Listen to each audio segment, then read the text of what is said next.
So, ayun guys. Kawali, tara.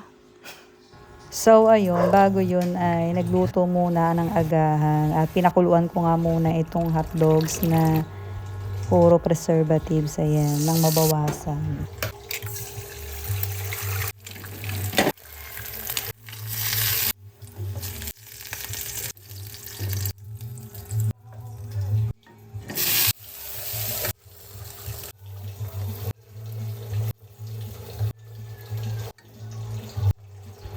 Pagkatapos nga niya, no, ay di aking nga hinugasan itong brown rice na mamanis-manis na. Pero pag kinain naman ay mabubuhay ka pa naman. Ayan.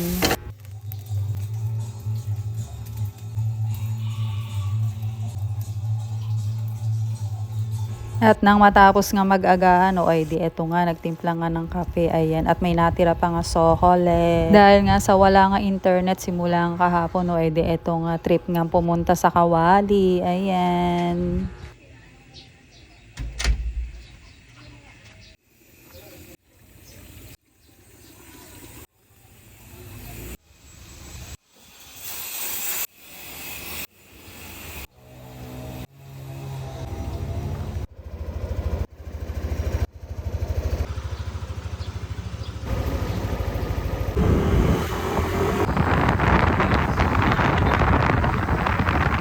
Dahil nga sa gutumin nga semester, o edi eto nga nagpansit at macaroni nga siya, ako'y busog pa naman. Ayan.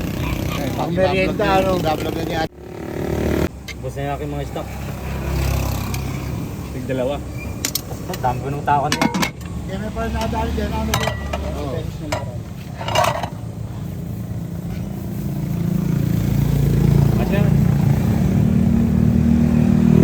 At sa halagang 20 pesos ay busog ka na. Ayan. Dito yan sa may sea oil. Pagkatapos nga nyo, eh, dito nga lumarga na kami kung saan kami pupunta nga sa Kawali. At bago nga pala yun, di nagpagas nga muna din sa Longos.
At nandito na nga kami kung saan ay bibili kami ng kawali. Ayan.